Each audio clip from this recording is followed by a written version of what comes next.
Present में भी सबसे पहला सिंपल प्रेजेंट और पास्ट में भी सबसे पहला सिंपल पास्ट। तो फ्यूचर में भी सबसे पहला क्या होगा? Future simple. कैसे बनेगा? सबसे पहले सब्जेक्ट, उसके बाद विल लाएंगे और फिर ईट लाएंगे। समझ में आ गई बात? यहां पर दो तीन बातें आपको समझने की जरूरत है।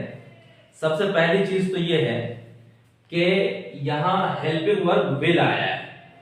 पहले जमाने में ऐसा होता था कि अगर आई और वी सब्जेक्ट हो, आई या वी, तो विल की जगह पर शैल होता था, और आई और वी के अलावा कोई भी सब्जेक्ट हो तो फिर उसके लिए विल का इस्तेमाल किया जाता था। लेकिन ये पुराने जमाने की बात है। अब जो है ना, हर एक सब्जेक्ट के साथ विल को ही यूज करते हैं लोग, कोई दिक्कत की बात नहीं है। तो अब आपको आई शैल ईट कहने की जरूरत नहीं है। आई विल ईट भी अगर बोल देंगे आप तो आपका काम चल जाएगा। समझ में आ गई बात? लेकिन अगर किसी ने आई शैल कहा तो वो गलत नहीं है। दूसरा पॉइंट कि इसमें गलती क्या करते हैं लोग, इसमें गलती ये करते हैं कि विल के बाद देखिए कि बी का इस्तेमाल नहीं हुआ, यहां पर नहीं है ना। गलती ये करते हैं लोग कि विल के बाद बी को इस्तेमाल करते हैं। जिस तरीके से आप लोगों ने सिंपल प्रेजेंट में पढ़ा, सिंपल प्रेजेंट में क्या है? आई ईट है, और उसके बाद सिंपल पास्ट में आई एट। ठीक है। अब इसमें क्या करते हैं लोग कि आई के बाद एम लगा देते हैं और आई एट में इसके बाद वाज लगा देते हैं। जिस तरह से सिंपल प्रेजेंट में इस एम आर का इस्तेमाल करना गलत है, या पास्ट में वाज या वर का इस्तेमाल करना गलत है, उसी तरह से विल के बाद बी का इस्तेमाल करना भी गलत है। तो वे तीनों के सिंपल में गलती करते हैं। सिंपल प्रेजेंट में क्या गलती होती है कि सब्जेक्ट के बाद इस एम आर बढ़ा देते हैं लोग। I am eat, he is eat, you are eat कह देते हैं। उसी तरीके से सिंपल पास्ट में वाज और वर का इजाफा कर देते हैं और कह देते हैं I was eat, you were ईट, इस तरह से बोल देते हैं। और सिंपल फ्यूचर में क्या करते हैं? विल के बाद बी बढ़ा देते हैं और कह देते हैं I will be go, I will be eat, I will be read. हालांकि तीनों में इज एम आर या वाज वर या बी का इस्तेमाल करना सिंपल में गलत है। समझ में आया? दूसरी बात यहां पर क्या है कि विल के बाद वर्ब की कौन सी फॉर्म आ रही है? हमने आपको बताया है कि कोई भी मॉडल वर्ब हो, विल हो, शैल हो, वुड हो, शुड हो, कैन हो, कुड हो, मे हो, माइट हो, कोई भी मॉडल वर्ब जो होता है उसके बाद वर्ब की कौन सी फॉर्म लाते हैं?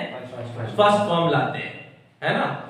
लेकिन लोग इसमें गलती करते हैं। कभी कभी आई विल गोइंग कह देते हैं, आईएनजी फॉर्म का इस्तेमाल कर देते हैं, या फिर सिंपल प्रेजेंट में भी आईएनजी फॉर्म का इस्तेमाल कर देते हैं, या सिंपल पास्ट में भी आईएनजी फॉर्म का इस्तेमाल कर देते हैं। हालांकि इन तीनों में क्या है? सिंपल प्रेजेंट और सिंपल फ्यूचर में वर्ब की फर्स्ट फॉर्म आएगी और सिंपल पास्ट में वर्ब की सेकंड फॉर्म आएगी। आईएनजी फॉर्म का इस्तेमाल सिंपल में कभी भी नहीं होता है, वो कंटिन्यूअस में होता है। मैंने बताया आप लोगों को, कंटिन्यूटी को बताने के लिए, तसलसल को बताने के लिए, काम लगातार चल रहा है, इसको बताने के लिए आईएनजी फॉर्म का हम इस्तेमाल करते हैं। ठीक है। लेकिन परेशानी की क्या बात है? देखिए हमारे बिहार में खास तौर से ऐसा होता है, लोगों के दिमाग में बैठा हुआ है कि किसी भी लफ्ज में आईएनजी लगा दो वो अंग्रेजी बन जाएंगे। ठीक है। जैसे मिसाल के तौर पर कोई किसी को फोन करता है, कहता है हेलो का करिंग, तो वो भी जवाब देता है सूतिंग, 2 घंटा के बाद कॉल करेंगे। ये क्या है? अंग्रेजी में बात हो रही है, बस आईएनजी बढ़ा दो, का करिंग, सूतिंग, आइंग, जाइंग, खाइंग, अंग्रेजी हो गई। उसी तरीके से आप देवबंद अगर कभी जाएंगे तो देवबंद में ये समझते हैं लोग कि अलिफ लाम बढ़ा दो वो अरबी बन जाएगा। वो क्या करते, जैसे मिसाल के तौर पे